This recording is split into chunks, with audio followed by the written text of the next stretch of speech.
উত্তরবঙ্গের এক জনপ্রিয় শহর কালিম্পং।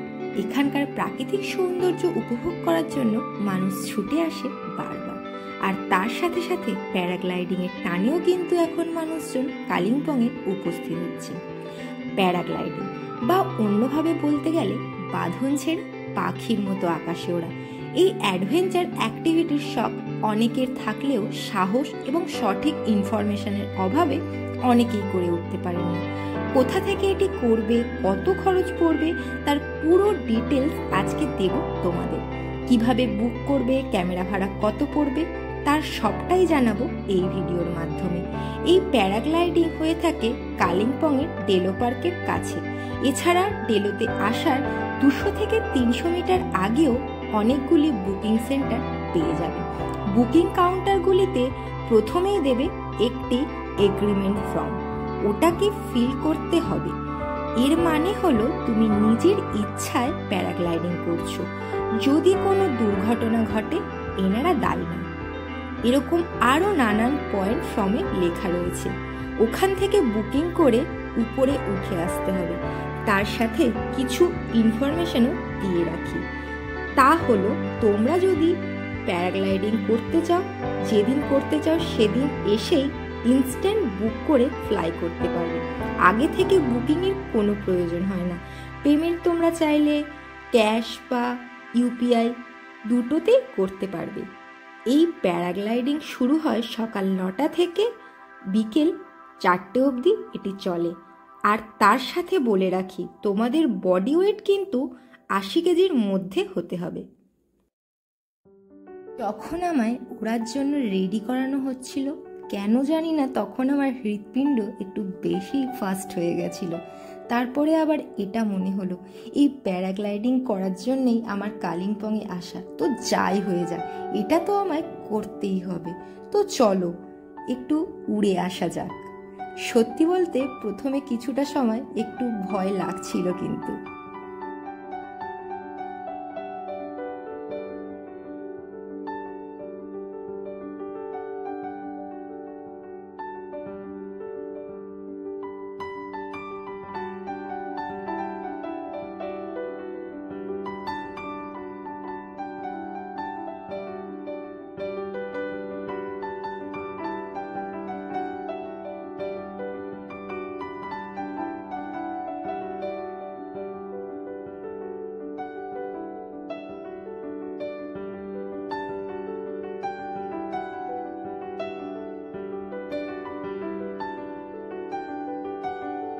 প্রথমের দিকটা বেশ ভয় লাগলেও তবে আমার পাইলট খুবই ভালো ছিল, সব সময় খুবই চেয়ার করছিল। তারপর বেশ ভালো লাগছিল। আর সত্যি বলতে চোখ দিয়ে পাখির চোখে যা দেখলাম, যা দেখে মনটা একদম খুশিতে ভরে যাচ্ছিল। নিচে তাকিয়ে যে দৃশ্য দেখছিলাম মনে হচ্ছিল আমিও যেন পাখি হয়ে গেছি। ওড়ার ইচ্ছা তো সবারই থাকে, পাখি হওয়ার ইচ্ছা বোধহয় সবার থাকে। প্যারাগ্লাইডিং করে সেই ইচ্ছাটা পূরণ হয়ে গেল।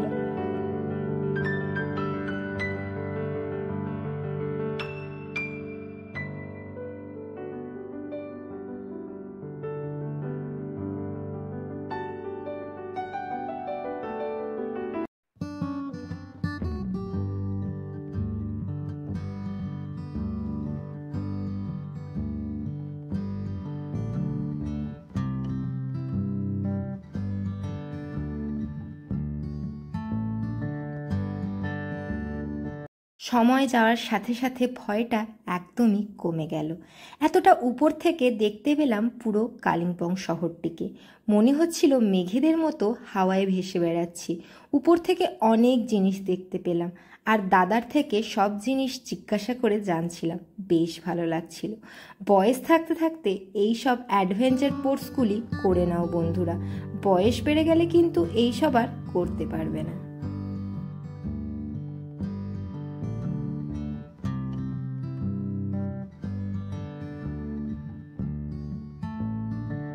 এবারে আসা যাক এই প্যারাগ্লাইডিং করতে কেমন কি খরচ পড়বে।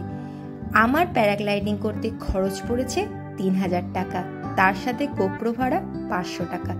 3000 টাকায় প্যারাগ্লাইডিং করলে 12 থেকে 13 মিনিট ফ্লাই করাবে। তার থেকেও যদি বেশি সময় কাটাতে চাও তার জন্য পড়বে 5,000 টাকা। গোপ্রো ভাড়া সবসময় 500 টাকাতেই থাকছে। টোটাল আমার খরচা পড়েছিল 3,500 টাকা।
বারো থেকে 13 মিনিট ওড়ার পর এবার ল্যান্ড করার সময় চলে এলো।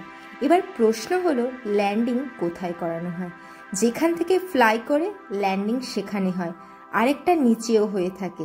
সেখান থেকে গাড়ি করে আবার তোমাদের এখানে নিয়ে চলে আসবে। এদেরই গাড়ি রয়েছে। এই ল্যান্ডিংটা নির্ভর করে হাওয়ার উপর, তবে বেশিরভাগ ল্যান্ডিং এই উপরেই হয়ে থাকে। আমিও যেখান থেকেই ফ্লাই করেছি সেখানেই ল্যান্ডিং করেছিলাম।